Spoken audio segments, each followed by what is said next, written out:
जगन्नाथ जी ने ऐसी थोड़ी किया है। मेरे को लोग बोले थे अप्रैल में मत जाइए प्रभु जी, अप्रैल के टाइम बहुत गर्मी होती है ना। जगन्नाथपुरी में रहने वाले लोग बोले यहाँ मत आइए, पैर जल जाएंगे, हाथ जल जाएंगे, मुंह जल जाएगा। जल रहा है कुछ आपका? सिर्फ पाप जल रहे हैं आपके केवल महापाप जल रहे हैं।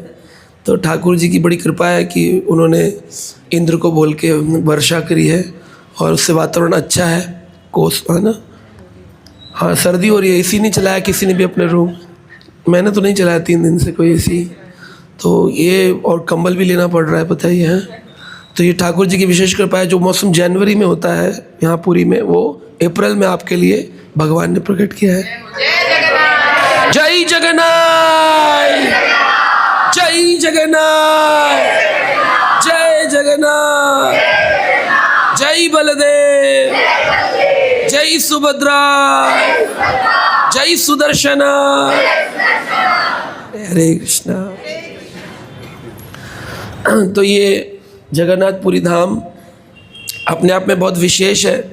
इसको उत्कल प्रदेश कहते हैं और इसमें भगवान के शंख, चक्र, कमल, गदा रूप में अनेक अनेक स्थान विराजमान है।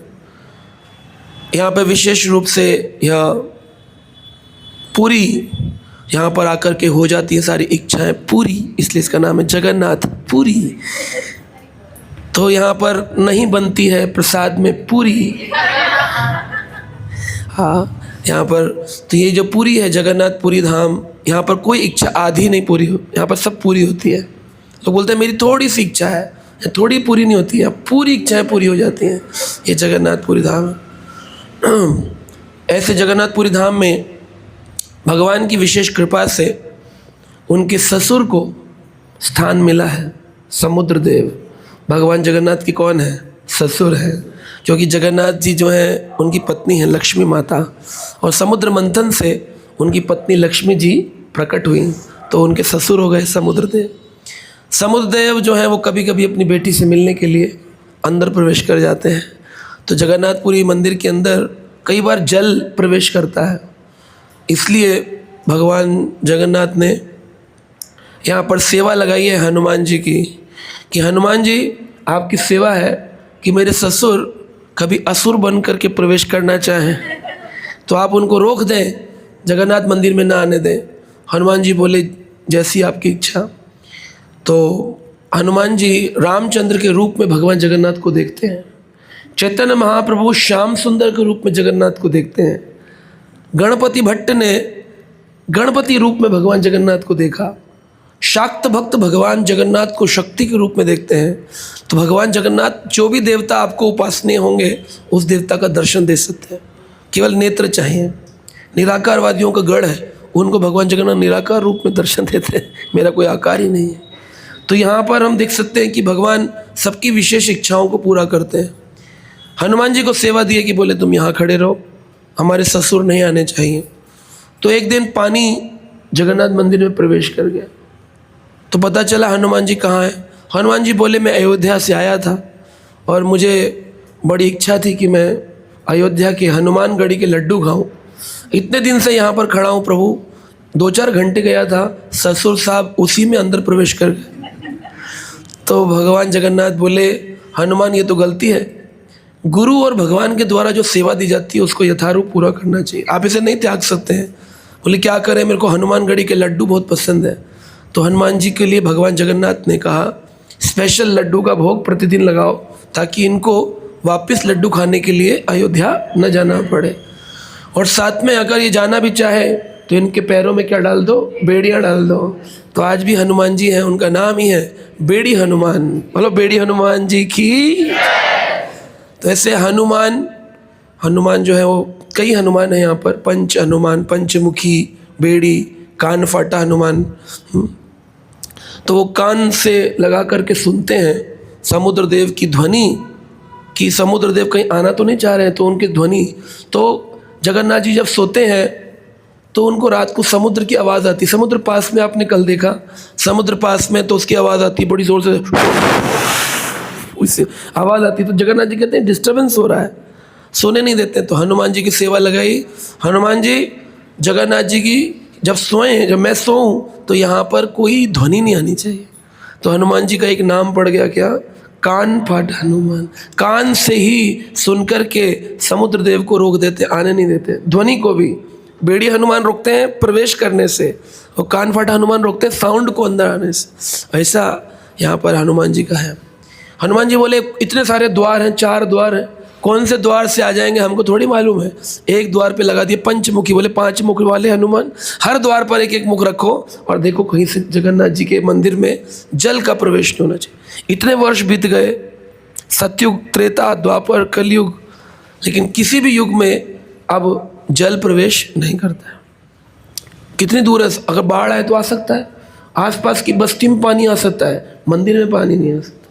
ये भगवान जगन्नाथ जी की विशेष यहाँ पर देखने को मिलता है। तो ये समुद्र देव जो है बड़े दिव्य हैं। हरिदास ठाकुर को चैतन्य महाप्रभु ने इसी समुद्र के अंदर स्नान कराया था। तो पहले केवल दधी था, लेकिन हरिदास ठाकुर जैसे परम भक्त के स्पर्श से महोदधि हो गया। और उनको जब संध्या में आरती होती है तो वो दीपक अर्पित नहीं होता है, महोदीपक अर्पित होता है।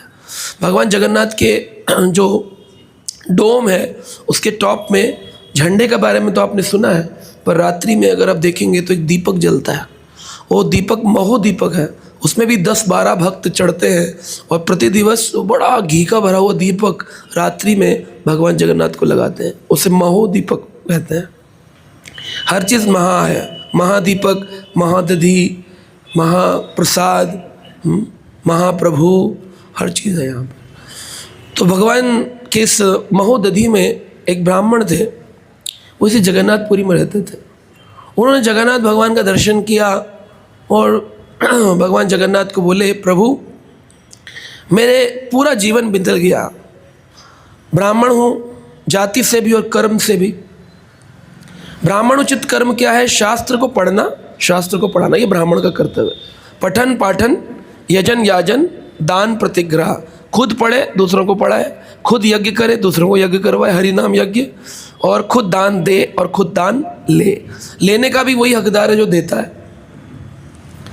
तो इस प्रकार से यह 6 गुणों से व्यक्ति के अंदर ब्राह्मण उचित कर्म करने का उसको दायित्व मिलता है कि तुम ब्राह्मण हो। अब ऐसे ब्राह्मण रहते थे, दान पुण्य करते थे, भजन करते थे, भजन कराते थे। रोज़ जगन्नाथ की परिक्रमा करो तो एक मंदिर मैंने दिखाया, वट वृक्ष, जिसे वट गणेश या कल्पवट कहते हैं। उस कल्पवट में, वह कल्पवट ऐसा है सभी इच्छाओं को पूरा करता है। कल्प वृक्ष तो हम लोग बोलते हैं ना, वांछा कल्पतरु, कल्पतरु, कल्पतरु यानी कल्प वृक्ष। वह कल्प वृक्ष यही वृक्ष है जिसका मंत्र आप बोल रहे हो। वह कल्पतरु जो सारी इच्छाओं को पूर्ण करता है, आपको वैष्णव बना सकता है, आपको भक्ति दे सकता है, आपको धन दौलत दे सकता है, आपको पुत्र दे सकता है। इतने पत्थर बंधे मांगने के लिए, कामनाओं वाले इतने पत्थर बांध दिए उसमें। तो वहाँ पर मार्कंड ऋषि ने भी उस कल्प वृक्ष के नीचे कामना करी थी कि मुझे प्रभु आप अपनी माया दिखाइए। तो भगवान ने माया दिखाने के लिए क्या किया? भगवान ने उनको माया दिखाई कि खड़े हुए थे मार्कंड ऋषि और देखते देखते ही पूरी पृथ्वी जलमग्न हो गई और एक पत्ते के ऊपर उनको शिशु रूप में श्री कृष्ण दिखाई दिए। जब सारी पृथ्वी में जल है, सारी पृथ्वी के अंदर जल ही जल दिख रहा है, तो वो क्या करेंगे? कितने काल तक जल रहा? कहते 7 कल्पों तक जल भरा रहा, कई कल्प बीत गए। मार्कंड ऋषि हैरान हो जाते हैं, देखते हैं, बड़ी पास जाते हैं, कल्प बीत गया, कई करोड़ों वर्ष बीत गए, बहुत जोर की हवाएं चल रही हैं, कोई भी नहीं है। ये कौन है जो इस वट वृक्ष के नीचे पत्ते पर सो रहा है? और वो करार विंदे पदारविंदम, वो करार विंदे पदारविंदम अपने पैरों से अपने हाथ के, अपने पैर के अंगूठे को मुख के अंदर, मुखार विंदे प्रवेशयंतम वटस्य पत्रस्य मुखे शयानम बालम मुकुंदम मनसा स्मरामि। ऐसे मुकुंद भगवान श्री कृष्ण का हम स्मरण करते हैं, उन्होंने गीत गाया है। वह मार्कंड ऋषि देख रहे हैं, पास जाकर पूछते तुम कौन हो? जैसे ही पूछते तुम कौन हो, बच्चा करता है, मार्कंड ऋषि उनके पेट में चले जाते हैं। अंदर जाते तो अंदर देखते करोड़ों ब्रह्मांड घूम रहे हैं। उस ब्रह्मांड में एक पृथ्वी है, पृथ्वी के अंदर एक लोक है, वो एक स्थान है जगन्नाथपुरी, वहाँ एक वट वृक्ष है, उसके नीचे पूरा जल ही जल भरा हुआ है। वहाँ पर एक पत्ता है, पत्ते में एक बच्चा है, वहाँ एक मुनि खड़े हैं, मार्कंड मुनि। मार्कंड बच्चे से पूछते तुम कौन हो? बच्चा कहता है, फिर अंदर चले जाते हैं। ऐसे 7 कल्प तक अंदर जाते रहे, बाहर आते रहे। जब घबरा गए तो बोले मार्कंड मुनि बोले प्रभु ये क्या है, ये कौन सी माया है? भगवान बोले तुम्ही ने तो कहा था अपनी माया दिखाओ। बोले इतनी भयंकर माया है? भगवान बोले हाँ। फिर भगवान ने क्या, और तक मार्कंड मुनि वापिस आ गए, वापिस पूरी बाजार आनंद बाजार लग गया, वापिस भक्त चलने लग गए। किसी को कुछ पता ही नहीं चला कि 7 कल्प देख लिए, 7 कल्प, एक कल्प के अंदर 1000 को 43,20,000 से गुणा करो, इतने हज़ारों वर्ष बीत गए। लेकिन जब वापिस आए तो फिर देखा जगन्नाथपुरी का बाजार चल रहा है भक्त में। तो एक भक्त रोज प्रतिदिन, ब्राह्मण थे, मार्कंड मुनि की लीलाएं सुनाते थे लोगों को, बूढ़े हो गए थे। पत्नी ने पूछा जगन्नाथ जी का दर्शन करने जा रहे हो, आज भोजन में क्या बनाऊं? बोले मुझे अब ये ना जगन्नाथ जी का महाप्रसाद पचता नहीं है, तुम एक काम करो खिचड़ी बना दो, आज खिचड़ी खा करके रहूँगा। बोले अरे बड़े बूढ़े हो गए बस खिचड़ी खाओगे? बोले हाँ। तो खिचड़ी खाने के लिए बोल करके गए, जा कर के बोले पहले स्नान करूँगा समुद्र में और फिर मैं दर्शन करके आऊँगा, तुम खिचड़ी बनाना। तो महोदधि चले गए, जिसमें आप आज जाएंगे संध्या काल में। तो ध्यान दीजिएगा डुबकी लगाते वक्त, और डुबकी लगाते वक्त उन्होंने जैसे बोला जय जगन्नाथ। अब डुबकी लगाई और मन में क्या चल रहा था, मार्कंड ऋषि को माया दिखाई।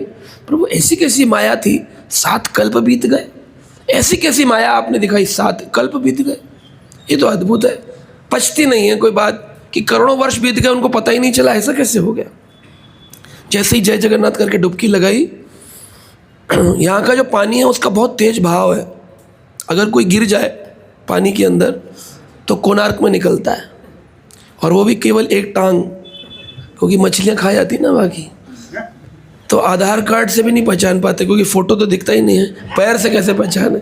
अब आधार में पैर का फ़ोटो तो नहीं है, तो ज़्यादा तैरने की कोशिश नहीं करनी चाहिए। लेकिन वो पुल काफ़ी मध्य में चले गए थे। जैसी डुबकी लगाई तो क्या हुआ, निकले किसी घाट के ऊपर, वहाँ पंडा लोग घूम रहे थे। बोले अरे ये कहाँ आ गया? तो उन्होंने बोला कि पुत्र ये काशी है, बनारस। बोले अच्छा, अब कई बार डुबकी लगाए लेकिन अंदर बार बार काशी निकले। बोले मुझे क्या होगा, ऐसा क्यों लग रहा है कि मैं जगन्नाथपुरी धाम में था? कह रहे बेटा तुम्हारे को माया ने घेर लिया है, तुम आओ अपने, तुम विद्यार्थी हो गुरुकुल के, गुरुकुल चलो। बोले जी गुरुजी लाए हैं, गुरुजी के साथ चले गए। अब बार बार लग रहा है कि मैं कहीं और था, लेकिन गुरुजी ले गए अपने साथ। गुरुजी के पास 12 वर्षों तक, ये अभी कलयुग की लीला है, 12 वर्षों तक उन्होंने गुरुकुल में ज्ञान प्राप्त किया। 12 साल जब बीत गए, गुरुजी बड़े प्रसन्न हुए, बोले तुम तो बड़े विनम्र हो, विनयता तुमने पाई है, विद्या ददाति विनयम, तुमने विद्या से विनयता को प्राप्त किया है। किसी ने कितनी विद्या प्राप्त करी है ये उसकी विनम्रता से पता चलेगा। अगर कोई व्यक्ति बहुत विनम्र है, बहुत प्रेम से बात करता है, सबके शरणागत है, तो वो सचवा ज्ञानी है। लेकिन उसमें अकड़ है, टेढ़ा हो जाता है, लोगों को दूर रखता है, बोले मेरे रूम में आने के लिए इतने समय का नियम पालन करो, कैसे तुमने कर दिया, कल सुबह मिलना मुझसे क्लास में। हरे कृष्णा। तो कौन है? अज्ञानी है। उसका वो सूक्ष्म ज्ञान, वह शुष्क ज्ञान है। सूक्ष्म ज्ञान शुष्क, ड्राई नॉलेज है वो, बिकॉज नॉलेज गिव्स यू मैलोज, रसा। नॉलेज आने से रस आता है आपके अंदर, तो वो सच्ची नॉलेज है। और वह नॉलेज गुरु कृपा से, भगवत कृपा से मिलती है। ग्रंथ खरीद के किताब पढ़ के तो कोई भी बोल सकता है ना। कोई बोले ये बुक आपके पास कौन सी जिससे आप पढ़ते हैं, हमें दीजिए, हम भी खरीद लेंगे, आप ले लेंगे। लेकिन शुष्क ज्ञान होगा, उसमें विनम्रता नहीं होगी। विद्या ददाति विनयम, विनयम था। गुरु जी बोले बड़े विनय हो, हमें लगता है तुम्हारे से अच्छा कोई हमें संतान नहीं मिलेगी, इसलिए क्या करो तुम जाकर के हमारी कन्या से विवाह कर लो। कहा ठीक है जी, जैसी आपकी इच्छा। कन्या से विवाह हो गया, रहने लग गए। अब कन्या से विवाह हो रहा है, कन्या को लेकर के काशी में एक स्थान दे दिया, उस स्थान पे रहने लग गए।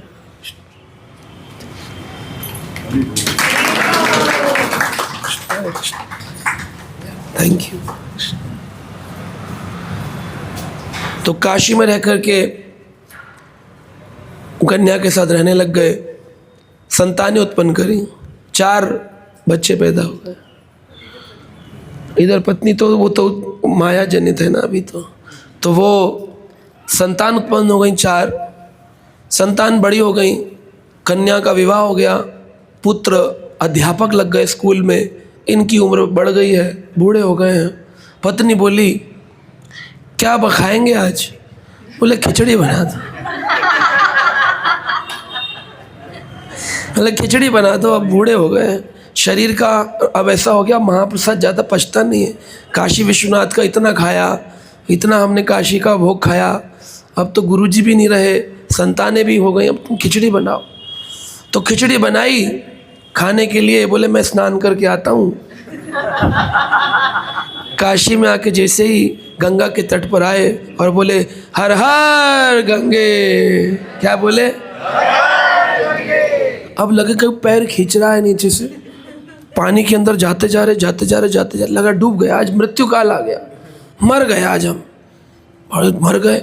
और जैसे घबराहट में आदमी पानी से बाहर निकलता है, तो बाहर निकले तो वहाँ पर लोग किनारे खड़े बोल रहे थे जय जगन्नाथ, जय जगन्नाथ।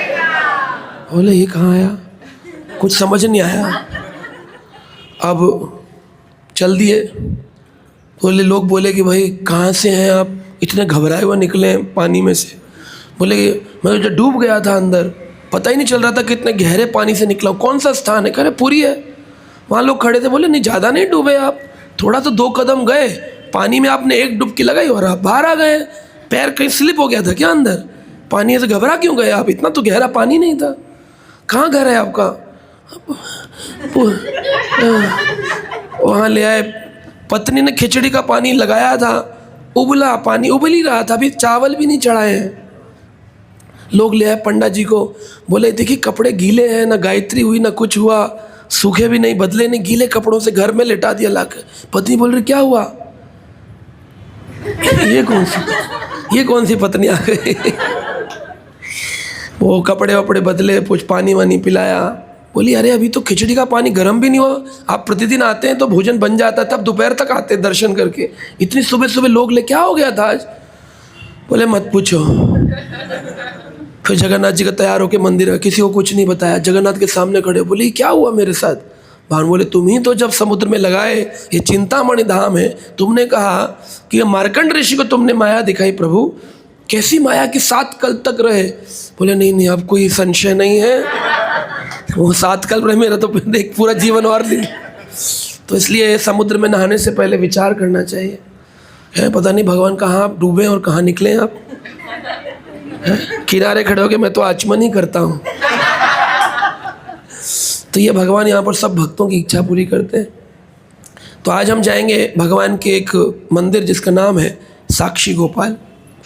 साक्षी गोपाल जी पहले राजा के माध्यम से इसी पुरी के पास एक स्थान है दुर्ग, तो दुर्ग में चैतन्य महाप्रभु ने उनके दर्शन किए थे। साक्षी गोपाल जो अभी आप देखते हैं वह सत्यवादी स्थान साक्षी गोपाल रेलवे स्टेशन वहाँ नहीं थे। राजा जो पुरुषोत्तम देव थे, तो कई राजा हुए, राजा प्रताप रुद्र, राजा इंद्रदुम्न, एक राजा थे राजा पुरुषोत्तम देव। उन्होंने कांची विजय यात्रा बड़ी फेमस है। कल भी आपको पंडा जी बता रहे थे कि कांची के राजा अपनी कन्या का विवाह, पद्मावती का विवाह करना चाहते थे राजा पुरुषोत्तम देव से। तो उन्होंने 2 सिपाहियों को भेजा।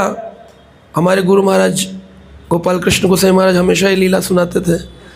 महाराज बोलते हैं कि पुरुषोत्तम देव को देखने के लिए वहाँ से 2 सिपाही 2 मंत्री आए कि देख के आओ लड़का कैसा है। शादी से पहले करते हैं ना, अड़ोस पड़ोस में पूछो कि कितने बजे रात को आता है, बाइकें कितनी ज़ोर से हॉर्न बजाता है, पता करवाओ। इससे पता चलता है व्यक्ति का चरित्र क्या है। रात को ज़्यादा वो पे वाला समझ लो कैसा है ना। अब शांति से आता, कहीं भी देखा ही नहीं, सीधा नीचे मुँह करके आता है, हाँ ये अच्छा लड़का।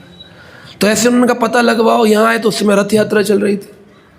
रथ यात्रा में स्पेशल सेवा होती है राजा की, छेना हेरी कहते हैं उसको। उसमें सोने की झाड़ू भगवान जगन्नाथ के आगे लगाते हुए पूरी ग्रैंड रोड पे राजा चलेगा। भगवान जगन्नाथ के लिए तिनकी हटाते हो कि भगवान कमल सिंहासन से उतर के आए हैं, उनको कोई कष्ट नहीं होना चाहिए। स्वर्ण की झाड़ू से चेनाहेरी किया जाता है। राजा झाड़ू लगा रहे थे, 2 सिपाही आए, उन्होंने कभी जगन्नाथ महिमा सुनी नहीं थी, देखकर हैरान, देख कर के बोले अरे ये तो भंगी का काम करता है, मतलब झाड़ू लगाता है। जा कर के बोल दिया कि अरे वो तो छोटा काम करता है। बाद में जब छोटा काम कह दिया तो पुरुषोत्तम देव जो कि कांची से प्रेम करने वाले थे, वह युद्ध हो गया। बोले अरे तुमने हमको छोटा समझा है, अब युद्ध होगा। युद्ध हुआ, युद्ध में कांची हार गए। कांची विजय यात्रा, पूरी एक लीला है बहुत बड़ी, कांची विजय यात्रा। कांची की विजय कर ली, कांचीपुरम दक्षिण भारत, तो उनकी कन्या पद्मावती पुरुषोत्तम देव को प्राप्त हुई। साथ में कई सारे विग्रह आए, उनमें से एक विग्रह थे श्री राधाकांत, जो कल आपने राधाकांत मठ गंभीरा में देखे। दूसरे विग्रह थे श्री साक्षी गोपाल, और तीसरे विग्रह थे भांड गणेश। भांड गणेश, एक रत्न सिंहासन, ये सब चीज़ें, भांड गणेश, रत्न सिंहासन, साक्षी गोपाल और राधाकांत, ये 4 चीज़ें विजय यात्रा में पद्मावती के साथ उसके पिताजी ने, कांची देश के राजा ने भेज दिया था। तो यहाँ पर प्रतिष्ठित किया गया था दुर्ग में। फिर दुर्ग से उनको लेकर के आया गया यहाँ पर राजा के माध्यम से। भगवान जगन्नाथ के पीछे साक्षी गोपाल मंदिर है, तो वहाँ पहले साक्षी गोपाल मंदिर नहीं था। वह साक्षी गोपाल जिनका दर्शन करने आप जा रहे हैं, 7 फुट के भगवान, छोटे मोटे नहीं है कि गोपाल जैसे लड्डू गोपाल कहीं होंगे छुपे हुए। 7 फुट के बड़े कृष्ण गोपाल बांसुरी वादन करते हुए वह वहाँ आ गए थे। कहाँ? मंदिर के अंदर। लेकिन राधाकांत, साक्षी गोपाल, भांड गणेश और रत्न सिंहासन, ये सारी चीज़ें राजा जब विजय होकर आए तो उन्होंने मंदिर के प्रांगण में लगवाए। पहले दुर्ग में, दुर्ग से फिर आ गए राजा के कहने पर, पहले राजा दुर्ग में लाए, फिर दुर्ग से उनको मंदिर में लाए। तो मंदिर में जितना भी भगवान जगन्नाथ को लड्डुओं का भोग लगता था, वो साक्षी गोपाल, राधाकांत सब खा जाते थे। तो भगवान ने बोला देखो, एक मयान में 2 तलवार नहीं रह सकती हैं, इकट्ठे इतना सारा भोग खाना है तो तुम अपना अलग खाओ। एक तो तुम आए हो वृंदावन से, तो तुम्हें खाना है लड्डू बाल भोग में, 56 भोग में वही दही मिश्री माखन, यूपी की डिश आलू पूड़ी, और ये है उड़ीसा, यहाँ पर खाते हैं चावल, तो भाई तुम जाओ यहाँ से। तो फिर राजा को स्वप्न दिया कि भाई इनको निकालो। राजा ने कहा यहाँ तो कृष्ण में और जगन्नाथ में द्वंद्व हो रहा है, तो इसलिए इनके विग्रह को दूर ले जाकर यहाँ से 16 किलोमीटर दूर इस स्थान सत्यवादी नगर में स्थापना किया गया। तो वो साक्षी गोपाल स्टेशन हो गया। साक्षी गोपाल सबसे पहले चल कर के कहाँ आए थे? विद्यानगर। विद्यानगर से दुर्ग, दुर्ग से पुरी, और पुरी से सत्यवादी नगर पहुँच गए। ये 4 स्थान बदले। तो भगवान है कहाँ से ओरिजिनली? वृंदावन से। वृंदावन में जब आप परिक्रमा करते हैं भगवान गोविंद देव जी की, गोविंद देव जी के मंदिर के पास एक जगह है, लिखी है साक्षी गोपाल मंदिर। वहाँ पर भी अभी प्रतिभू मूर्ति है, यानी कि दूसरी मूर्ति लगाई गई। पहली मूर्ति जो थी वो साक्षी गोपाल जी की 7 फुट की मूर्ति थी, उनकी सेवा होती थी, यही वाली मूर्ति। तो एक ब्राह्मण थे विद्यानगर से, जो कि वरिष्ठ थे, बुजुर्ग थे। अब बूढ़े लोगों को कोई ना कोई सहारा चाहिए होता है यात्रा पर जाने के लिए, पर भारतीय बुद्धि ऐसी है, जवान को जाने नहीं देते और बूढ़े जा नहीं पाते। जवान को जाने नहीं देते। कोई बच्चा बोले 20 वर्ष का, मम्मा मैं ना थोड़ा पूरी घुमाऊं, कह रहा तेरा दिमाग खराब हो गया, ये पूरी जाने की उम्र है, डिस्क में जाओ, डांस करो, गोवा जाओ, है ना। तो माता पिता बड़े खुश होते हैं, अभी गोवा से आया है घूम कर, छोटा है अभी, कभी लाइए धाम में। नहीं, इनको ज़्यादा इंटरेस्ट नहीं है, माता पिता नहीं दिलवाना चाहते इंटरेस्ट। तो वो लोग परिक्रमा में कब निकलते हैं? जब घुटने काम करना बंद कर दें तब निकलते हैं। बोले आप निकलो, परिक्रमा लगाने लायक मत बचो तब निकलो। हाथ जब रेमोटाइट हथराइट हो जाए, हाथ से मुड़ जाए, बोले अब माला पकड़ी नहीं जाती है। और बच्चा करे तो अरे ये कोई बच्चों का काम है, माला लेके बैठ गए। बुढ़ापे में करना, जब रिटायर हो जाओ, जब अपना घर बाहर हो, तब ये नहीं, ये सब नहीं। कैसा मूर्खतापूर्ण समाज है हमारा। बच्चे कर नहीं सकते, बूढ़ों से किया नहीं जाता, तो कौन मुक्त हो संसार से? तो उनको कोई ना कोई सहारा चाहिए। तो बुजुर्ग था, उसके परिवार के बच्चे उससे ज़्यादा बात सुनते नहीं थे, बच्चे थे, कन्या थी। तो उसने विद्यानगर के एक ब्राह्मण को देखा, बड़ा छोटी आयु का ब्राह्मण है। बोले तुम बड़े अच्छे लगते हो देखने में, आते हो प्रतिदिन कथा सुनने, मैं भी ब्राह्मण तुम भी ब्राह्मण, एक काम करो, मेरी बड़ी इच्छा है, मैं दक्षिण भारत में जन्म लिया लेकिन कभी मेरे पुत्र मुझे वृंदावन नहीं ले गए, क्या तुम मुझे वृंदावन दिखा सकते हो? बोला अरे कैसी बात कर, मैं भी वृंदावन जाने की इच्छा रखता हूँ, हम दोनों साथ चलेंगे। साथ चल दिए। तो वो ब्राह्मण बुजुर्ग जो था उसे चला नहीं जाता, और जो कम उम्र का है वो धीरे धीरे चलता है, फिर पलट के देखता है आ गया कि नहीं आ गया। फिर जब वो आ जाते हैं तो उनकी पैरों की मालिश करना, उनके लिए भोजन बनाना करते कराते धीरे धीरे कई महीने लगे। चलते चलते वृंदावन पहुँचे। जब वृंदावन पहुँच गए तो वृंदावन जाकर के भगवान साक्षी गोपाल के सामने साक्षी दी जाती थी कि हम आए हैं वृंदावन धाम।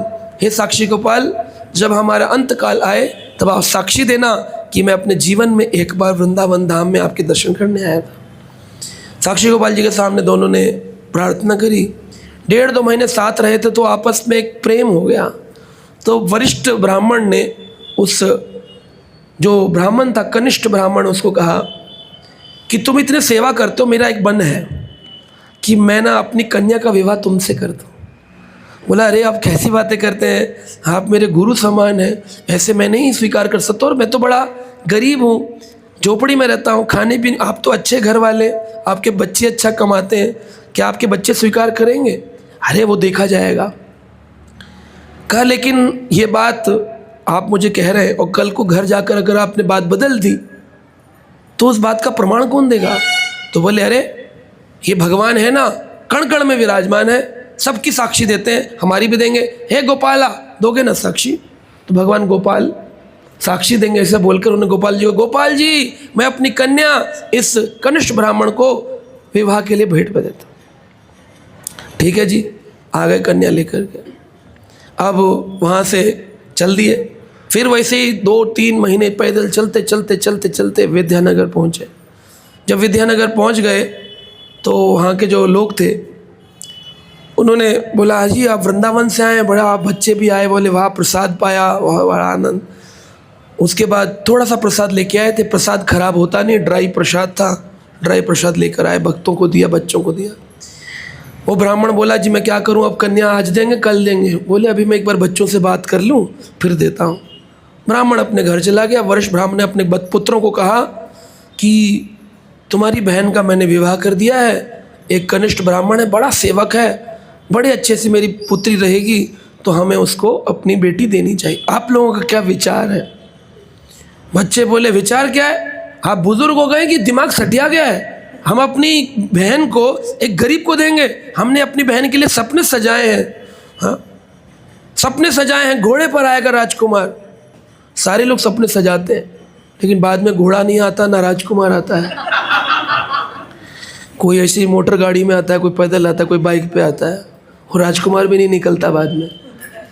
और आदमी भी ड्रीम गर्ल का ड्रीम करते हैं लेकिन वो ड्रीम शादी का मंडप उठते ही टूट जाता है, बोला ड्रीम भंग हो गया।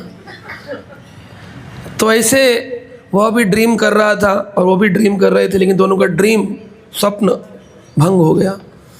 वो अगले दिन आया, बोला जी आपने कहा था अपनी पुत्री देंगे, तो फिर आज विवाह का मुहूर्त निकाल लें। बोला मेरे बेटे अभी स्वीकार नहीं करना, कुछ समय दो। बोले ऐसे कैसे, आपने वचन दिया है। वो मैं बात करता हूँ, वो चला गया बात करने भाइयों से। आप मेरी उम्र के आप ऐसा कैसे कर सकते अपने पिता के साथ, जब उन्होंने वचन दे दिया है तो तुमको अपनी बहन मुझको देनी होगी।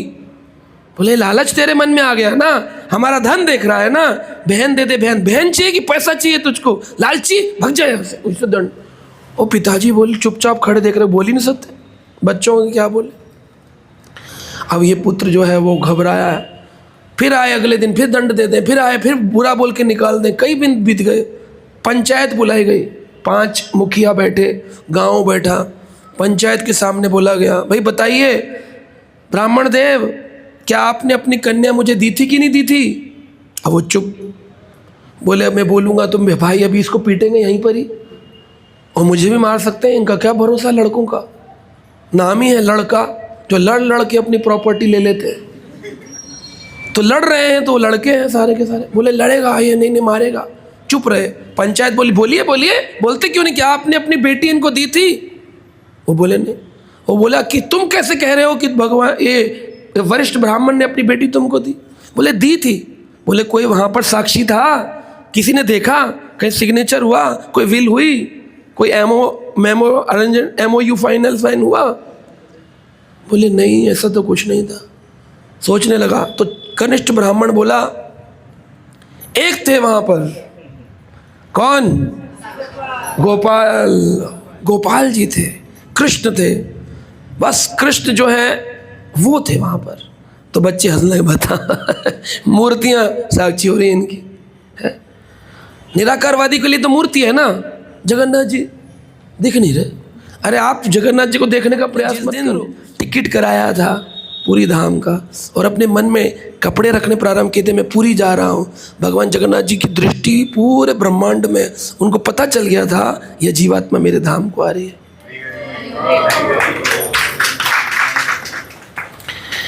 तो यहाँ पर ब्राह्मण जो बड़ा प्रसन्न था, कहते हैं ब्राह्मण सेवाए कृष्ण प्रीति बड़ा है, ब्राह्मण सेवाए कृष्ण प्रीति बड़ा है, ताहारा संतोषे भक्ति संपादये,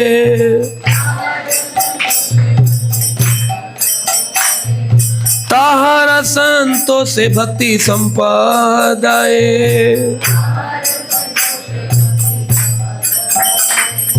क्या मतलब है इसका? इसका अर्थ है कि ब्राह्मण सेवाए कृष्णेर प्रीति बड़ा है। जो उस छोटे ब्राह्मण ने उस बड़े ब्राह्मण की सेवा करी ना, इससे प्रीति किसको हुई? कृष्ण। ब्राह्मण सेवाए कृष्णेर प्रीति बड़ा है।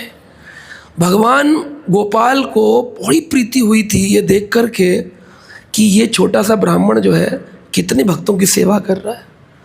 तो एक भक्त है और पूरी मंदिर में दर्शन के लिए जा रहा है और आप भी जा रहे हैं, वो कह रहा है प्रभु जी जरा हाथ पकड़ेंगे, मैं स्लिप ना हो जाऊँ। अबे मेरे दर्शन में सो रहे हैं, है ना, भीड़ हो रही है, लोग धक्का दे रहे हैं। एक ब्राह्मण कह रहा है पकड़ना, या एक भक्त कह रहा है पकड़ना प्रभु जरा। वो भक्त को छोड़ करके मैं बोलूँ अरे तुम अपने 500 रुपये निकालो, आके दर्शन कर लो, तो भगवान इससे प्रसन्न नहीं होंगे। आप बिल्कुल क्या आंख के सामने जाकर ऐसे नाचेंगे ना, मैं आ गया जगन्नाथ, 5000 रुपये VIP दर्शन, भगवान आंख बंद कर लेंगे। मैं देखता ही नहीं इससे आदमी को। जिसमें भक्त के प्रति प्रीति ना हो, ठाकुर जी उसको देखते नहीं। कितना ही अंदर चले जाओ, गर्भगृह में खड़े हो जाओ, वहाँ पर गड़ जाओ, भगवान नहीं देखेंगे। दुर्वासा ऋषि ने भगवान के प्रति अपराध किया, भगवान ने कान बंद कर लिए, बोले हम सुनते नहीं भक्त अपराधी का। पूतना ने केवल विचार किया, पूतना, एक भी पूत नहीं छोड़ूंगी पूरे गोकुल के अंदर, और सारे गोकुलवासी भगवान कृष्ण के पार्षद हैं। कृष्ण को मारने बाद में आई, पहले सोच के आई सारे बच्चे मार दूंगी जो अष्टमी तिथि को पैदा हुए हैं। पूतना, पहले उसका नाम पूतना नहीं था, उसका नाम खेचरी है, आकाश से चलने वाली। खे आकाश, चरी जो आकाश में चरती है, विचरण करती है, उसे खेचरी कहते हैं। खेचरी बड़ी महापातकी थी, बड़ी पापी थी, एक भी पूत नहीं छोड़ूंगी। इस बात से भगवान ने पूतना के आते आंखें बंद कर ली। बोले जो हमारे वैष्णवों के प्रति निंदक है, जो वैष्णवों से द्वेष करता है, उसको हम देखते ही नहीं, आंख बंद कर लेते, भगवान बंद कर लेते। ऐसे भगवान आप सामने खड़े होंगे फिर भी नहीं देखेंगे। क्यों? क्योंकि कृष्ण की प्रीति बढ़ती है भक्तों की सेवा से। और क्या होता है? ताहारा संतोष भक्ति संपद। अगर भक्त की सेवा से भक्त प्रसन्न हो गया तो आपकी भक्ति संपदा, यानी भक्ति की जो प्रॉपर्टी है, रस, भक्ति में लगना, मन, हरि नाम में, जप में मन, पूरा एकदम आनंद का वर्धन, ये संपत्ति की वृद्धि होगी। और आप भक्तों के प्रति निंदक रहे, अपराधी रहे, अरे वो उधर रह रहे हैं, वो उधर कर रहे हैं, वो उधर खीर खा रहे हैं, अपना ग्रुप बना रखा, हमको छोड़ दिया, अपना ऑटो, ये वो, ऐसे जो करेंगे उनकी भक्ति तो खत्म होगी होगी, संसार में दुखी होकर के मरना पड़ेगा। इसलिए कह रहे हैं ब्राह्मण सेवाए कृष्ण प्रीति बढ़ाए, आहार संतोष भक्ति संपदये।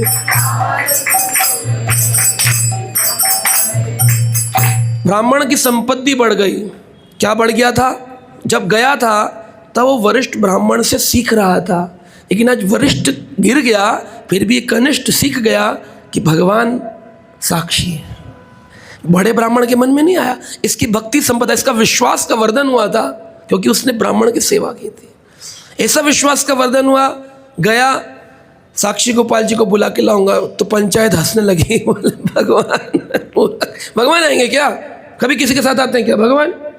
जाओ भगवान को बुला लाओ, जिस दिन भगवान आएंगे उस दिन हमारी पुत्री का विवाह तुमसे कर दिया जाए।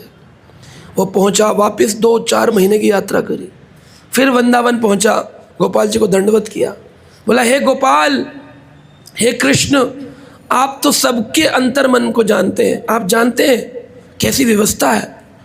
वो ब्राह्मण अपनी कन्या मुझे कहा था आपके सामने, अब दे नहीं रहा है मुझे कन्या, और मुझे कन्या का लालच नहीं, ना मैं भोगी हूँ, ना मुझे उसके पैसा धन चाहिए। मुझे चिंता है, एक ब्राह्मण अगर अपने पद से नीचे गिर गया ना, वचन देकर, वचन जैसे मैं बोलूँ कि कल चलेंगे साक्षी गोपाल और मैं न जाऊँ, तो मैं अपने वचन से गिर गया, मेरी विप्रता, मेरा ब्राह्मणत्व वो भंग हो जाएगा।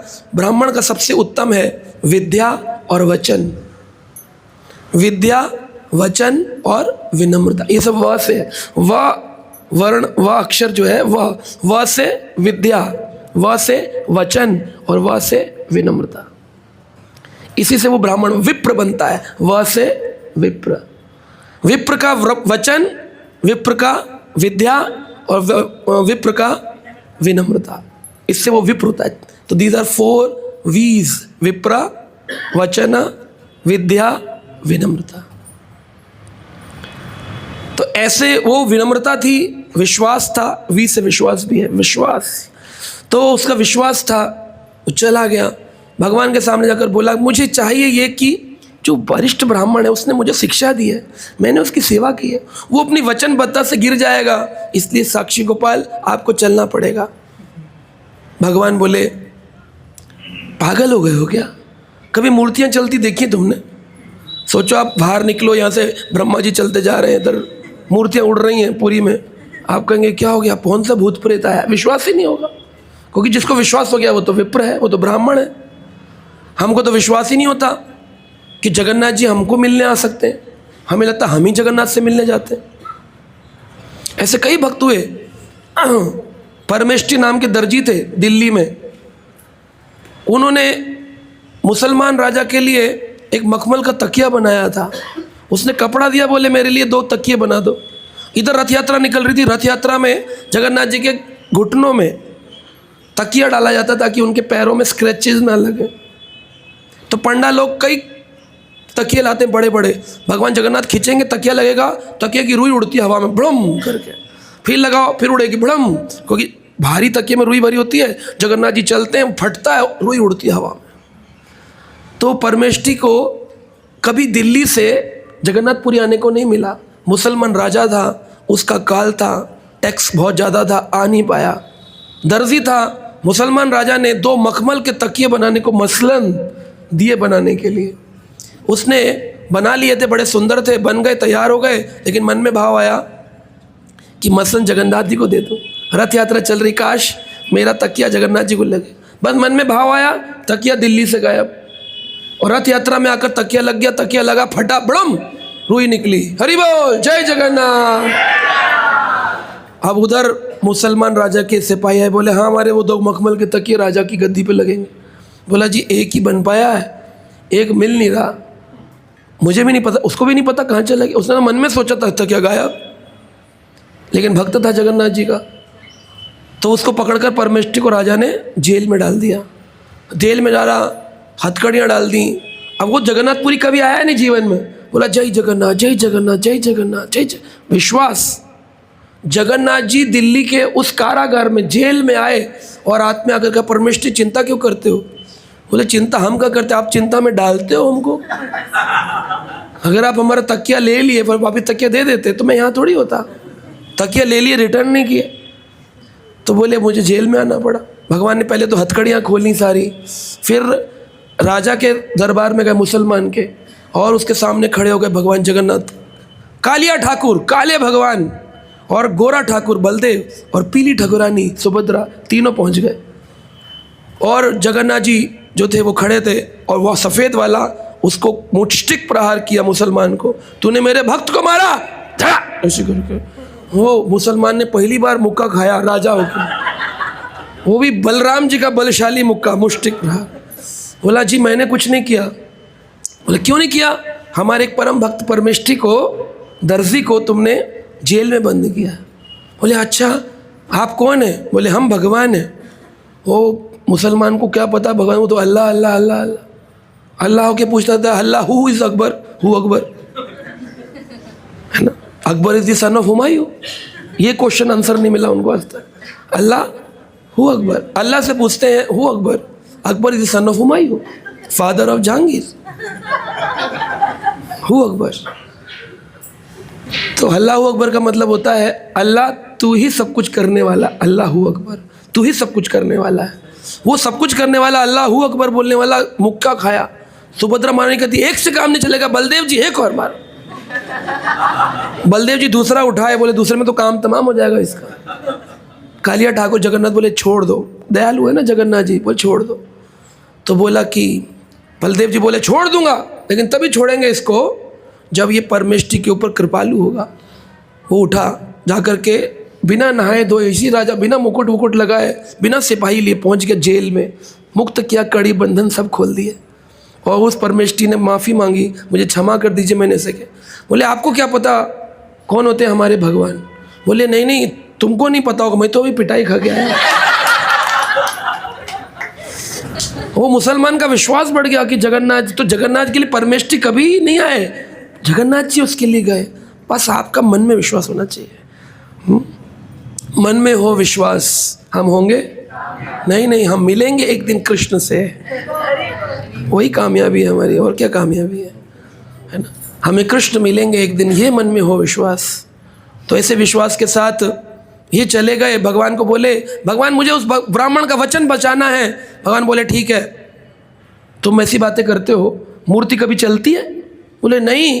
कहता है प्रतिमा नाही तुम्ही साक्षात व्रजेंद्र नंदन,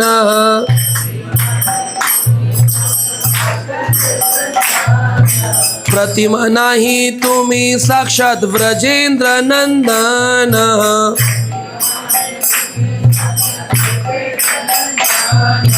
विप्र लगी कर तुम्ही आकार कारण,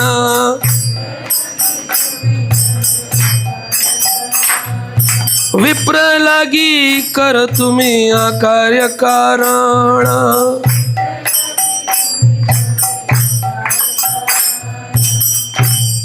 प्रतिमा नहीं तुम्ही साक्षात व्रजेंद्र नंदन, प्रतिमा नहीं है आप साक्षात व्रजेंद्र नंदन हैं। इस विप्र से आप प्रेम करते हैं। विप्र लागी तुम्ही कर आकार्य कारण, वो कार्य जो आपने कभी नहीं किया उस कार्य को आप कर दीजिए। भगवान बोले मैं करने को तैयार हूँ, मैं तुमसे बात कर रहा हूँ, लेकिन मैं चल थोड़ी सकता हूँ। ब्राह्मण बोला अगर आप बोल सकते हैं तो आप चल भी सकते हैं। फंस गए, बोलते हैं ना तू बोला और तू फंसा। भगवान कृष्ण बोले और फंस गए। भगवान बोले बड़ा चालू है। तो ब्राह्मण कहते कृष्ण भक्त बड़ो चतुर। भगवान बोले अच्छा, लेकिन चलने का एक नियम है, मैं चलूँगा, मैं पाँव में घुंघरू बांधूंगा, लेकिन तुम आगे चलोगे मैं पीछे चलूँगा। और एक ब्राह्मण लो वृंदावन से, क्योंकि अपने को पसंद नहीं है वो दक्षिण भारत का भात, lemon rice, I don't find it nice.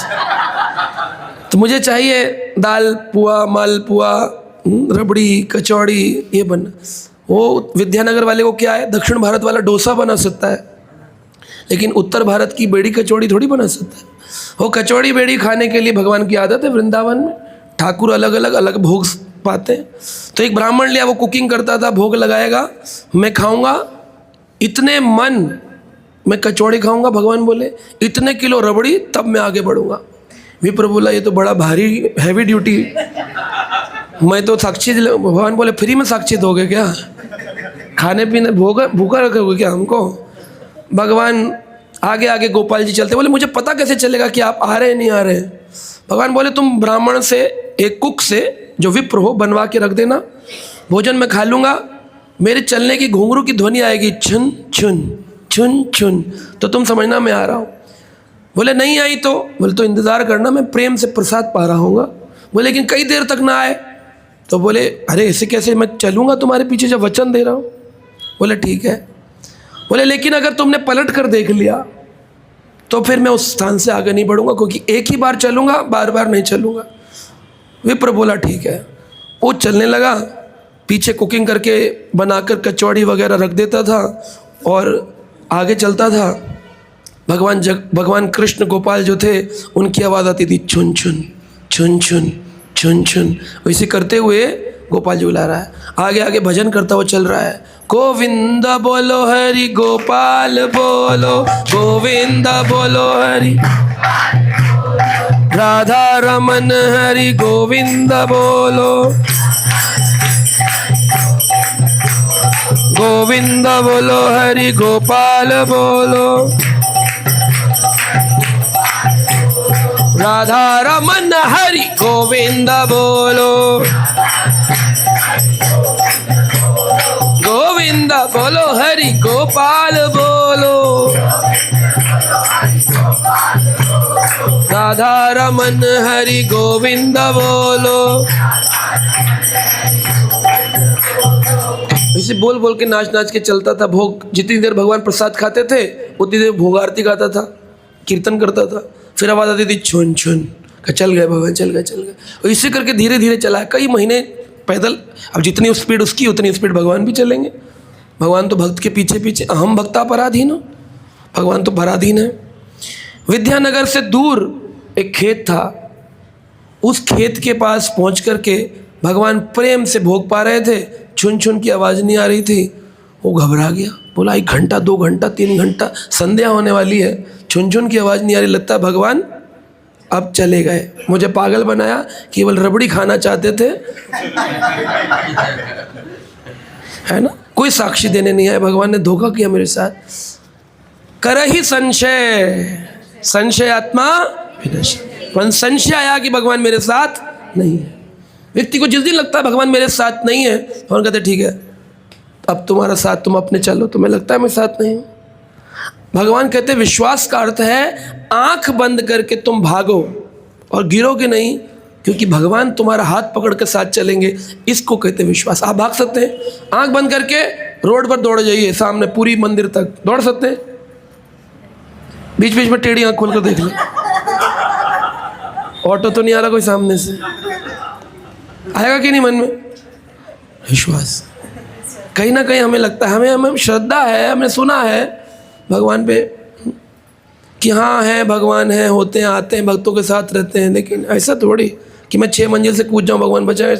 Prahlad कूदे कि नहीं कूदे पहाड़ से, बचा वो श्रद्धा। इसका मतलब ये नहीं आप लोग कूदे प्रवचन के बाद में या रोड पर दौड़े, केवल भरोसे को अपने को प्रबल बनाइए, प्रबल बनाया और वो भगवान। लेकिन संशय आत्मा विनश्यति, संशय आते ही विनाश। पीछे पलट कर देखा तो देखा कि भगवान मूर्ति बनकर खड़े। बोले अरे आप हैं, मुझे लगा आप नहीं हैं। भगवान बोले यही तो भक्तों के साथ प्रॉब्लम है, मैं होता हूँ लेकिन उनको लगता है कि मैं नहीं हूँ। बोले आप हैं लेकिन मुझे लगा आप नहीं हैं। भगवान बोले तुम्हें संशय आ गया। अब बोले थोड़ा सा और रह गया है, 2-4 किलोमीटर गांव में पंचायत बैठी हुई, वहाँ चलना। भगवान बोले मैंने क्या बोला था, एक बार चलूँगा फिर उसके बाद मैं नहीं चलूँगा। अब इतना चल के मैं आया हूँ, इतने किलोमीटर चलाया, 1000-1200 किलोमीटर, 2-4 किलोमीटर तुम्हारी पंचायत नहीं चल सकती है। बोला ठीक है मैं जाता हूँ। गया पंचायत को बोला, पंचायत बैठी, बोले आ गए तुम्हारे भगवान, हाँ ले आए भगवान को। पंचायत हंस रही थी, बोले हाँ हाँ आ गए भगवान, खेत में हैं। कहाँ है खेत में, चलिए चलिए। सब लोगों को विश्वास ही नहीं हो रहा था। बोले चल दिखा चल दिखा, एक बार इसकी मंशा पूरी कर दे। वहाँ पहुँचे, अब खेत में कभी मंदिर नहीं कुछ नहीं, ऐसे ही भगवान गोपाल जी 7 फुट के खड़े खेत में है। कैसे आ गए यहाँ पर? बोले मेरे साथ चल। अब विश्वास है, बैलगाड़ी थी नहीं, पैदल उठ करके आएंगे नहीं, कोई कंधे पर उठा के ला नहीं सकता, इतना दुबला ब्राह्मण कैसे लाएगा। तो फिर विश्वास हुआ, तो भगवान ने साक्षी देने के लिए वहाँ गए। फिर उस कन्या का विवाह उस विप्र से कराया गया और सब लोगों ने माना कि हाँ, कृष्ण अपने भक्तों की साक्षी देने के लिए हमेशा आते हैं। भगवान ने ये क्यों कहा मैं पीछे पीछे चलूँगा? क्योंकि भगवान अपने भक्तों की चरण रज लगाते हैं। आगे आगे विप्र चलता था, भगवान उसकी चरण धूलि लेके माथे पे लगाते थे। ये जो गोपी चंदन लगाते हैं हम लोग, ये क्या है? गोपियों की चरण की धूलि है। दुनिया के जो मूर्ख हैं वो कृष्ण को पाना चाहते हैं, और जो कृष्ण हैं वो अपने प्रिय भक्तों को पाना चाहते हैं, क्योंकि कृष्ण के जो प्रिय भक्त हैं उनके मन में कुछ भी पाने की इच्छा नहीं होती। वो सोचते हैं हम कृष्ण तुम्हारे लायक ही नहीं, मौसमा पतित प्रभु ना पाई बे यार, मैं तो पतित हूँ, आप मुझे कहाँ पाएंगे। और यहाँ पर लोग हम ऊंचे हैं, हम स्पेशल हैं, हम धनवान हैं, हम वीआईपी हैं, तो हम कुछ भी करके भगवान को पाना चाहेंगे। भगवान कहेंगे ना ना ना ना, मुझे तो वही पसंद है, मौसमा पतित प्रभु ना पाए भैया, जो सबसे पतित है वही मेरा अपना है। भगवान ने रघु को खा लिए, भगवान ने रघु के, और प्रताप रुद्र को इतना रुलाया दर्शन कराने के लिए। रघु के हाथ का केला खा लेते हैं, रघु के हाथ का आम खा लेते हैं। चंडालिनी श्रिया के घर जाकर के लक्ष्मी जी भोजन कर लेती हैं। भगवान को जात पात नहीं पसंद, भगवान को पसंद है प्रेम। तो इसलिए भगवान चरण रज लगाते हैं गोपियों की अपने मस्तक पर, नित्य प्रतिदिन गोपी चंदन भगवान भी लगाते हैं गोपियों की चरण रज। ये भगवान का प्रेम है। तो ऐसे गोपाल जी को आज आप देखने जाएंगे हैं साक्षी गोपाल में, और वहाँ पर आप देखेंगे कि राधा रानी जो है वो नहीं दिख रही हैं। कहाँ है राधा रानी? क्योंकि गोपाल जी तो अकेले आए थे। बाद में यहाँ पर एक विग्रह होगा, लोग बोले ये राधा रानी है, राधा रानी, ऐसे क्वेश्चन पूछेंगे वहाँ पे लोग आकर के, तो वो राधा रानी नहीं है। वहाँ के एक महान भक्त थे जो उनकी सेवा किया करते थे, उनकी कन्या का विवाह उन्होंने गोपाल जी से कर दिया था। गोपाल जी के लिए भोग बनाती थी, नृत्य करती थी। बाद में वह राजकुमारी जो थी वो विवाह नहीं करना चाहती थी, और राजा उसका विवाह करना चाहते थे, सेवक कहीं और। तो उसने विष्णुप्रिया नाम था उसका, विष्णुप्रिया थी। तो भगवान के सेवा के लिए आई और रोई कि भगवान मुझे अब किसी से विवाह नहीं करना है, मेरे कौन है पति? आप हैं। मेरे तो गिरधर गोपाल, दूसरो न कोई, जाके सिर मोर मुकुट, मेरो पति सोई। बस वही बोलते थे, जिनके सिर पे मोर मुकुट है वह मेरे पति हैं। तो वो विष्णुप्रिया भगवान के शरीर के अंदर विलीन हो गए। तो उनके चले जाने के बाद उनके पिता आदि ने वहाँ पर उनकी एक मूर्ति स्थापना करी, तो वो वहाँ पर विष्णुप्रिया जी का मंदिर है ना। तो जो कथा सुनने नहीं आए है ना, वो लोगों का पूछेंगे तो आप लोगों को नहीं बताना है, नहीं बताना है। अगर कथा सुनने के लिए आना होता है सुबह 5 बजे। वक्त जो है वो बहुत महत्वपूर्ण है, वक्त निकल जाएगा उसके बाद नहीं पता चलता है। अब वो कौन बताएगा वहाँ पर? तो वहाँ पर लोग पुजारी से पूछेंगे ये कौन है, पुजारी बताएगा या मंगला माता, वहाँ सुन लेंगे उल्टा सीधा, लेकिन जो प्रॉपर बताया जाएगा वो नहीं सुन। आदत से मजबूर हैं लोग अपने। उसके बाद हम लोग जाएंगे अलरनाथ। अलरनाथ एक ब्रह्मगिरी पर्वत है, जहाँ पर स्वयं ब्रह्मा जी ने यहाँ पर नारायण भगवान की आराधना की थी, इसलिए स्थान का नाम पड़ा ब्रह्मगिरी। ब्रह्मगिरी देखेंगे तो थोड़ा ऊंचा पर्वत है, अभी तो उतना ऊंचा नहीं दिखता, लेकिन ब्रह्मगिरी उस काल में ऊंचा पर्वत था। भगवान जगन्नाथ जी का मंदिर लगभग 200 साल पुराना है, और मंदिर बनाने के बाद विग्रह सेवा के लिए दक्षिण भारत से कुछ ब्राह्मणों को लाया गया था। जो ब्राह्मण 12 अलवर होते हैं ना, 12 अलवर होते हैं श्री संप्रदाय में, वो स्थान महत्वपूर्ण है। और अलवर का अर्थ है जो भक्ति में डूबा हुआ है, उसको अलवर कहते हैं। यह विग्रह उन ब्राह्मणों द्वारा सेवित होने लगा नारायण का। तो लाया कौन इस विग्रह को? जो आप देखेंगे ब्रह्मा जी। ब्रह्मा जी ने ब्रह्मगिरी पर नारायण की उपासना करने के लिए विग्रह की स्थापना करी। तो यहाँ जितने भी विग्रह हैं सब ब्रह्मा की स्थापित हैं। जगन्नाथ जी भी ब्रह्मा ने स्थापित किया, नरसिंह भगवान प्रकट हुए, और ब्रह्मगिरी पे भी भगवान नारायण चतुर्भुज रूप में प्रकट हुए। ये विग्रह इतने उत्तम है कि जब जगन्नाथ जी 15 दिन दर्शन नहीं देते, बुखार आता है, उन 15 दिन चैतन्य महाप्रभु दर्शन करने के लिए इस विष्णु नारायण मंदिर में जाते थे। क्योंकि सेवा जो प्रारंभ में करी वो अलवर ने करी, इसलिए अलवर नाथ, अलवर के नाथ के नाम पड़ा अलारनाथ, अलवरनाथ, अलवरनाथ, अलवरनाथ, अलरनाथ, अलरनाथ, अलरनाथ, अलरनाथ, अलरनाथ, अलरनाथ भगवान की जय। परिवर्तन हो जाता है उसका, ऐसे बोलते हैं, भाषांतर हो गया, लेकिन वो अलवरनाथ है, अलवरनाथ। तो मंदिर में अलरनाथ के साथ साथ श्री लक्ष्मी जी विराजमान है, श्री सरस्वती हैं, श्री रुक्मणी हैं, श्री सत्यभामा है, ललिता है, विशाखा है, ये सभी मंदिर में है। अब लोग विग्रह, काले विग्रह देखकर समझ नहीं पाते हैं कौन है। जो कोई भी हो, जितनी भी लक्ष्मियां हैं, ये सब राधा रानी का प्रकट है। राधा जो शक्ति है उसमें दुर्गा, पार्वती, लक्ष्मी, ये सब शक्तियाँ इनकी प्रारंभिक स्त्रोत्र है। पुराणों में लिखा है राधा रानी आदि शक्ति है, श्रीमती राधा रानी आदि शक्ति। लोग बोलते हैं आदि शक्ति महादुर्गा मैया, आदि शक्ति नहीं है वो भौतिक संसार की आदि शक्ति है, लेकिन पूरे ब्रह्मांड में जो शक्ति प्रकट करने वाली है दुर्गा आदि शक्ति। हाँ, जितनी भी शक्तियाँ हैं दुर्गा आदि, वह सब राधा उनकी प्रोक्तम शक्ति, स्तोत्र शक्ति, आदि शक्ति राधा रानी है। तो किसी भी दूर देखो राधा रानी है वो। तो इस प्रकार इस मंदिर में चैतन्य महाप्रभु जाते थे। जब भी अलरनाथ में जगन्नाथ का दर्शन बंद होता था तो अलरनाथ जी का दर्शन करने जाते थे। उनमें और जगन्नाथ में कोई भेद, कोई व्यक्ति अगर जगन्नाथ जी का दर्शन ना कर पाए, अलरनाथ का कर ले, वही फल मिलेगा। तो महाप्रभु जगन्नाथ जी के विरह में, क्योंकि राधा रानी है, इतने तपे होते थे। टेम्परेचर, पानी को बॉईल करना तो कितना टेम्परेचर, 100 डिग्री। सोने को बॉईल करना हो 1000 डिग्री। पत्थर को बॉईल करना हो 10,000 डिग्री सेल्सियस पे पत्थर मेल्ट होना शुरू होगा फर्नेस के अंदर।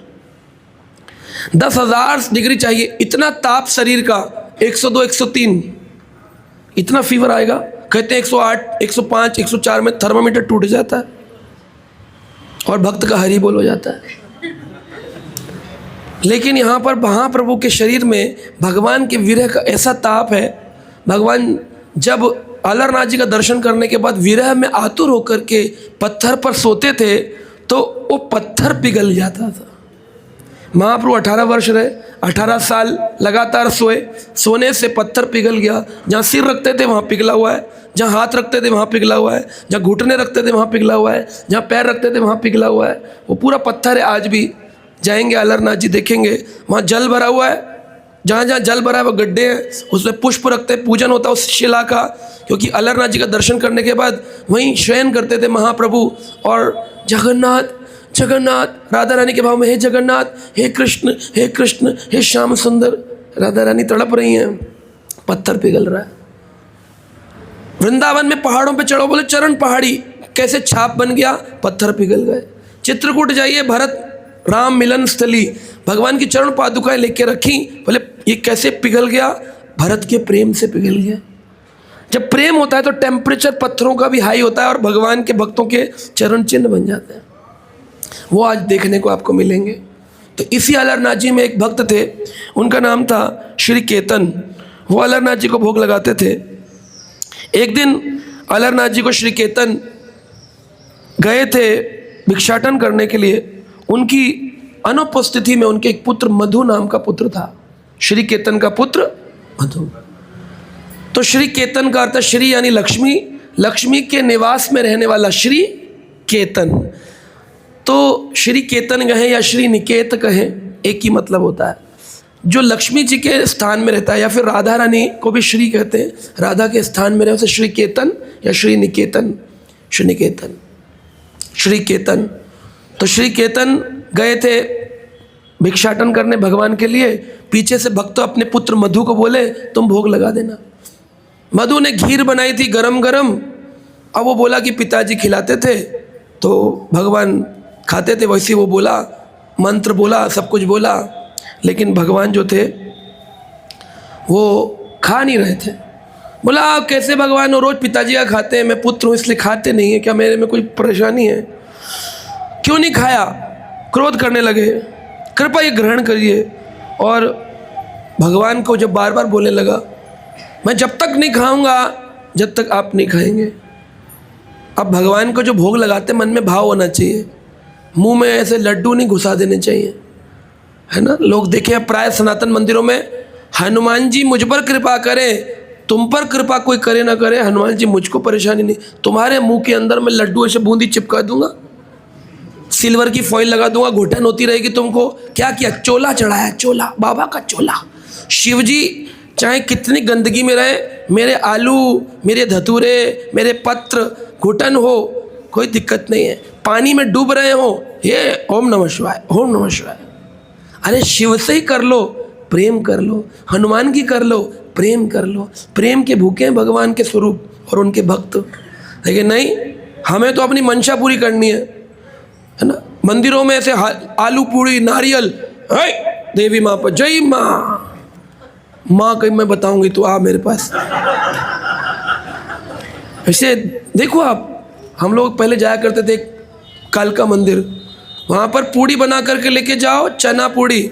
आप ऐसे प्रेम से आप भोग लगाना चाहो, इधर से चपाक, कोई आलू, कोई हलवा, भीड़ इतनी, जो आदमी को जहाँ से मिलता है वहीं से फेंकता है भगवान। प्रांगण में भक्तों के नीचे हलवा हलवा हलवा गिरा होता है, भगवान के प्रसाद की दुर्गति। फिर जो निराकारवादी हैं, जो अन्य संप्रदाय आदि हैं, वो कहते थे कि सनातनी कितने, इनको भगवान की पूजा कैसी है, दूध नालियों में बह रहा है, हलवे इनके जमीनों में पड़े, ये कैसे सनातनी।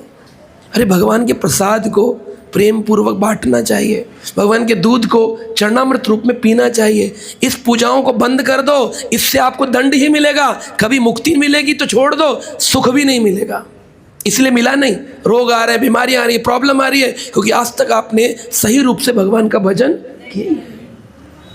भगवान प्रेमा भक्ति चाहते हैं, है ना। कर्म कांड भी करो तो हमसे करो ना, ऐसा कांड मत पकड़ो। भगवान का एक कौन सा कांडी आया ऐसा कांड करके गया है, भगवान से कांड कर देते हैं, है ना। आलू कांड, हलवा कांड, नारियल कांड, तेल कांड, शनि महाराज पे इतना तेल चल, क्या है, बोले कर्म कांड। ऐसा कांड मत करिए कि कांड जो है, कर्म कांड भी एक तरीके से विधिवत होता है, उसमें भी बहुत सारे मंत्र उच्चारण दिए गए, इससे नहीं कुछ भी अपनी मर्जी से, है ना। केला लगा देंगे शिव जी पे, उसमें अगरबत्ती लगाएंगे, एक स्टैंड 10 रुपये का नहीं दे सकते शिव जी को। सालों साल बीत गए, शिव जी कह रहे कृपा दे रहा हूँ, कैलाश से उतरा हूँ शिवलिंग रूप में, तुम्हारी अगरबत्तियाँ केले में घुसाने के लिए।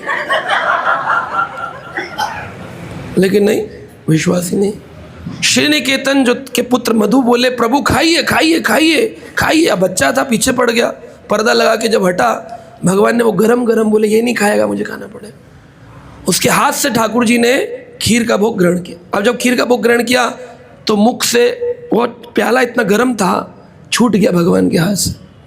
छूटा तो गिरा नीचे, नीचे गिरा तो भगवान के पैर पर, छाती पर, बाजू पे जगह जगह छाले पड़ गए।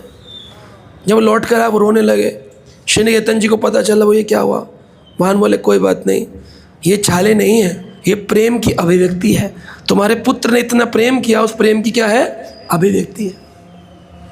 तो आज भी आप उन छालों को स्पर्श करेंगे ना, वो पैर छुलवाते हैं भगवान जी के, कहते छुइए छुइए, वैसे आप आँख बंद करके कैसे करेंगे, आपको लगेगा जैसे आप अपने पानी भरा होता है ना, आज भी भगवान के छाले यथारूप है। हाँ, पैरों में, बाजू पे, बाजू तो नहीं छुलाते, चरण पे आप छुएंगे ना, आपको बिल्कुल भगवान ऐसा लगेगा भगवान के चरण और उनके ऊपर छाले हैं। वह भाव आप लगा सकते हैं ठाकुर जी। हाँ, छूने देते हैं, थोड़ा सा हरि बोल।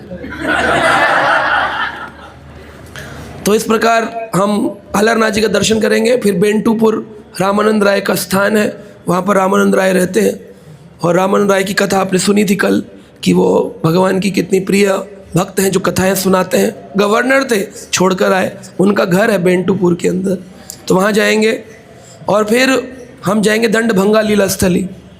दंडभंग में आप में मैंने कल बताया था, भगवान चैतन्य संन्यास लेने के बाद जब प्रथम बार 18 नाला के पास पहुँचे तो वहाँ पर एक नदी बहती है। उस नदी पर महाप्रभु ने कहा मुझे स्नान करना है, तो स्नान करने के लिए भक्त पार्षद नित्यानंद प्रभु आदि रुक गए। और महाप्रभु को कहते हैं कि देखो मुझे आगे जाना है, तुम लोग पीछे रहो। मैं आगे जाऊंगा और अपना प्रचार करूंगा, तुम लोग पीछे पीछे चलो। कल बताया था सारम भट्टाचार्य को परिवर्तन करने के लिए महाप्रभु धीरे धीरे चले। देखो नित्यानंद प्रभु कहे भक्त गणे, देखो नित्यानंद प्रभु कहे भक्त गणे, यही रूपे नृत्य आगे होवे ग्रामे ग्रामे, यही रूपे नृत्य आगे होवे ग्रामे ग्रामे। यही नृत्य चैतन्य महाप्रभु ने अलरनाथ जी में भी किया। और अलरनाथ जी में जब नृत्य किया तो महानित्यानंद प्रभु ने कहा था कि ये जो नृत्य आप कर रहे हैं ना, ये नृत्य आगे आने वाले 500 साल बाद भी लोग आया करेंगे, गांव गांव में ऐसा नृत्य, ऐसा कीर्तन हुआ करेगा, है ना। जो कीर्तन नृत्य आज आप लोग कर रहे हैं, ये भगवान नित्यानंद प्रभु की भविष्यवाणी है कि चैतन्य जो नृत्य आप करते चल रहे हैं ना, ये नित्य ग्राम ग्राम में नित्य कीर्तन होगा। लेकिन कौन करवाएगा ये मालूम नहीं। मोर सेनापति भक्त आए बे यहाँ, एक मेरा सेनापति आएगा जो इस प्रचार को करेगा। और वो कौन आए? श्रील प्रभुपाद, प्रभुपाद की। और प्रभुपाद जी ने अन्य अन्य गांव गांव ग्रामे ग्रामे घूम घूम करके इस भाव को प्रदान किया लोगों को। और ये भाव पाने के बाद नित्यानंद प्रभु चैतन्य महाप्रभु कहाँ पहुँचे? दंडभंगा। दंडभंगा नाम नहीं है, वहाँ नदी बहती है और उस कृष्णा नदी कहते हैं। उस नदी में कुछ लोग महानदी भी कहते हैं। वो नदी में अभी भी एक नाव रखी है इस पार उस पार जाने के लिए, लेकिन कभी कभी वो डुबा भी देती है, तो उसका उपयोग नहीं करना चाहिए क्योंकि उसमें छेद है। तो जिन्हें तैरना आता है वो रिस्क ले सकते हैं, क्योंकि नाव देखकर भाव आता है कि छोटी सी नदी है, 2 मिनट में पार हो जाएगी। लेकिन सब कुछ सीखा हमने, न सीखी होशियारी। लेकिन भगवान सबसे होशियार है। बोले तुझे घूमने का भाव है ना, पिकनिक के मूड से आया ना इधर, चल हरी बोल, है ना। जैसे एक बार एक ब्राह्मण था, वो नाविक, नाव का काम किया करता था, केवट नाव चलाता था। एक पढ़ा लिखा व्यक्ति आपकी तरह बम्बई से, बेंगलोर से, जयपुर से, कुछ भी कहे, लैपटॉप लेकर के आया अपने गांव प्रयागराज। प्रयागराज के गांव में एक नाविक नाव चला रहा था। तो प्रयागराज में वो आया और आकर के उसने नाव जब चला रहा था तो ये लैपटॉप खोल करके कुछ ईमेल, पढ़े लिखे लोगों को होता है ना, धाम में भी आएंगे लेकिन laptop, palm top, my work, जो दुनिया का वर्क चलाने वाले हैं उनके यहाँ पर आकर नी वर्क हो जाना चाहिए। कोई काम नहीं वर्क, कोई नो वर्क, कोई काम नहीं करना चाहिए। बोले अरे हम नहीं करेंगे तो फिर कौन करेगा? बोले जब आप नहीं रहेंगे ना तब भी ये संसार चलेगा। प्रधानमंत्री भी नहीं रहेगा ना, कई प्रधानमंत्री बदल गए। तो एक बार मैं प्रधानमंत्री संग्रहालय चला गया किसी के साथ में, तो वो जब दिखाए बोले ये थे ये थे ये थे ये थे। बोले प्रभु जी आपने इससे क्या सीखा? तो वो मुझे ले गए थे दिखाने कि हम यहाँ आपका प्रोग्राम करवा सकते हैं, यहाँ ये कर सकते हैं। प्रधानमंत्री संग्रहालय में जब चले गए तो उन्होंने पूछा आपको क्या अनुभव रहा? मैं कहा ये अनुभव रहा, प्रधानमंत्री भी नहीं रहता है और प्रधानमंत्री के रहने न रहने से कोई फर्क नहीं पड़ता। इतने फोटो लगे हैं, जिसका अभी लगा हुआ इसका भी नहीं रहेगा। बोला अरे आप लोग क्या क्या बातें करते हैं जी, मैं आपको इतना सुंदर संग्रहालय दिखा रहा हूँ, म्यूजियम, आप यहाँ पर आत्मा परिवर्तन करवा रहे। तो ये शिक्षा है, भक्त को हर जगह अपना ज्ञान उसका उजागर होता रहता है। तो वो ज्ञान लैपटॉप लेकर आया और नाविक चला रहा था नाव, वो अपने गा रहा है गोविंद बोलो हरि गोपाल बोलो, राधा रमन हरि गोविंद बोलो, राधा रमन हरि गोविंद बोलो, गोविंद बोलो हरि गोपाल बोलो, राधा रमन हरि गोविंद बोलो, गोविंद बोलो हरि गोपाल बोलो, राधा रमन हरि गोविंद बोलो, कीर्तन कर रहा था तो इसको इरिटेशन हो, कह रहा भाई धीरे नहीं कर सकते थोड़ा? यहाँ पे कुछ लोग सो रहे हो ना 8 बजे तक, वो कहते अरे यार क्या क्या लोग हैं ये लोग, सुबह सुबह 5 बजे से बजाते रहते बोलते रहते, नींद नहीं आती इन लोगों को, है ना। रात को 1 बजे गए तब भी प्रशांत मुकुंद प्रभु जग रहे थे, 5 बजे आए तब भी बैठे बैठे बोल रहे। ये थकते नहीं है, ये सोते नहीं है। ना हम बोलते हैं ना हम सोते हैं, सुलाने वाले जगन्नाथ, बुलवाने वाले जगन्नाथ, वही चिल्लाते हैं, वही उठाते हैं, वही बुलवाते हैं। तो ये नाविक को बोल रहा है चुप हो जाइए, थोड़ा सा धीरे बोलिए, मेरा है ना ईमेल करना है मुझे। कह रहा बाबूजी ये ईमेल क्या होता है? कह रहा ईमेल नहीं जानते? कह रहा नहीं, हमने अंग्रेजी में बस काबिल फीमेल सुना है, ईमेल नहीं सुना। ये ईमेल कौन सी जाती है, फीमेल के अलग है क्या? कह रहे नहीं, जब फीमेल से ना मिल पाओ तो ईमेल से फीमेल तक पहुंच सकते हो। ओह अच्छा, तो तुमको नहीं पता, तुम्हारा 25% जीवन बेकार हो गया। तो बोला अच्छा 25% जीवन बेकार हो गया, अच्छा बाबूजी जो भी है 75% तो ठीक है ना। बोला बाबूजी ईमेल जाता कैसे? बोला इंटरनेट। बोले इंटरनेट क्या होता है? ओहो ये भी नहीं जानते, बड़े मूर्ख को, गाँव के हो ना, ये गोविंद गोविंद करते रहते, इससे क्या होगा? इंटरनेट नहीं मालूम? बोले नहीं हमको फिश नेट मालूम है, मछली का जाल हमने सुना है, कुछ लोग बोलते हैं फिश नेट, पर इंटरनेट नहीं सुना। तो बोले अरे बस जैसे मछली का जाल होता है इसी आकाश में एक जाल है, यहाँ से कोई भी बात उसके माध्यम से कहीं भी जा सकती है।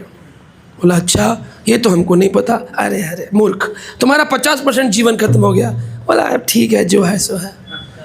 बोला कि गुस्से में हाँ 50% जीवन खराब हो गया। वो लैपटॉप गुस्से में बंद किया, अरे गुस्से में।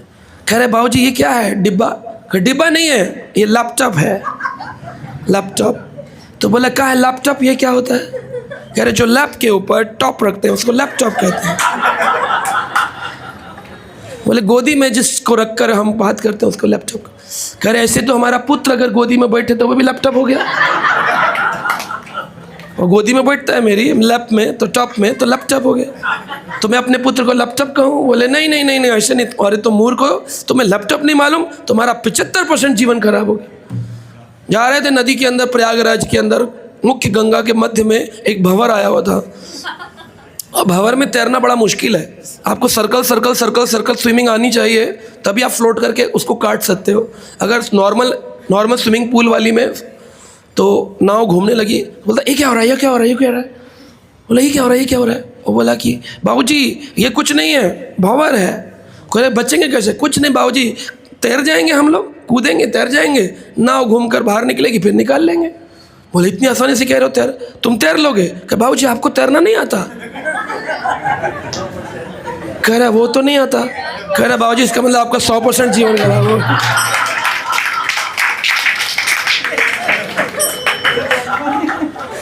तो लोग लैपटॉप में, इंटरनेट में, वर्क में, प्रोफाइल में, बायोडेटा फंसे हुए हैं, और गोविंद गोपाल निकृष्ट मानते हैं। जो संसार में सबसे उत्तम वस्तु है भजन, उसको छोड़ करके लैपटॉप पामटॉप करते रहते हैं।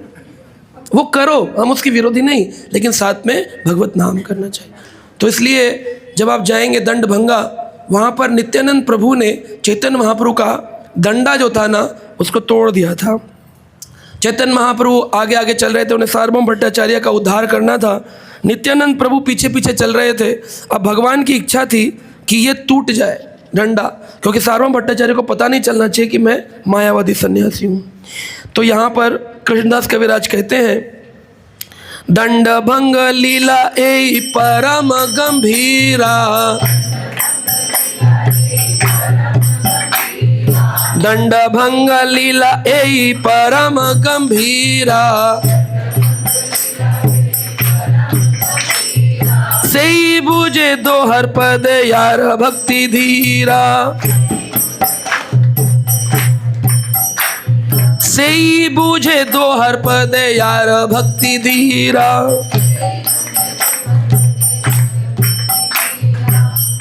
कृष्णदास कविराज कहते हैं कि ये जो अत्यंत गंभीर लीला है दंडभंग, मैंने इसके ऊपर एक पूरा प्रवचन दे रखा है 2 घंटे दंडभंगा लीला के ऊपर, तो आप सुन सकते हैं। अभी संक्षिप्त हमको जाना भी है तो मैं इसको संक्षिप्त में बता रहा हूँ। दंडभंग लीला जो है दो कारण इसमें बताए गए।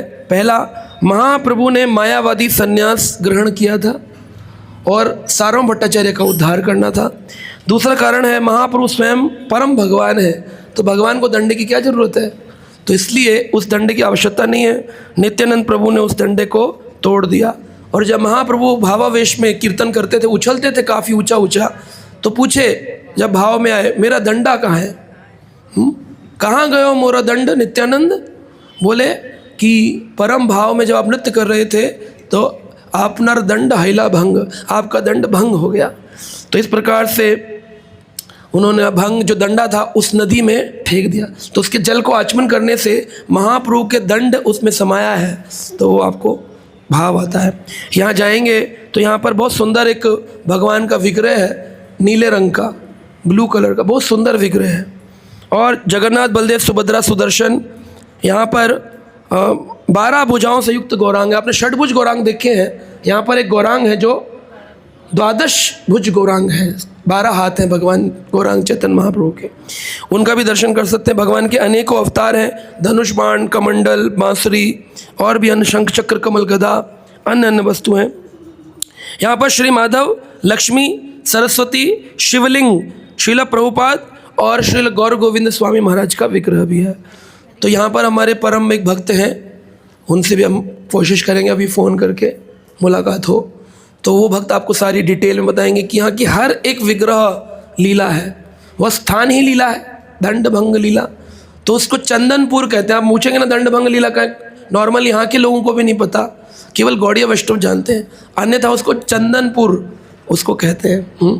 तो चंदनपुर और भेंटूपुर है ना, ये सब स्थान पुर के नाम से कहलाए जाते हैं। वह पुर है और यह पुरी है ना। तो अभी हम लोग चलेंगे, पहले एक फर्स्ट प्रसादम गौड़िया मठ में, उसके बाद अपनी अपनी बसेस में, और जो हमारे बस में नहीं है वक्त तो फिर अभी हम उसको अपने बस में नहीं ले सकते हैं। अपने जीवन में भक्ति और शांति का संचार करना चाहते हैं तो देर किस बात की, जुड़िए हमारे YouTube चैनल कृष्णा टीवी से, जहां आपको मिलेंगे भक्तिमय वीडियोस, प्रेरणादायक भागवत कथाएं और अनमोल आध्यात्मिक ज्ञान। तो अभी सब्सक्राइब करें और हमें फॉलो करें एवं अपने प्रियजनों के साथ ये दिव्य यात्रा साझा करें और आध्यात्मिकता की ओर कदम बढ़ाएं। हरे कृष्णा।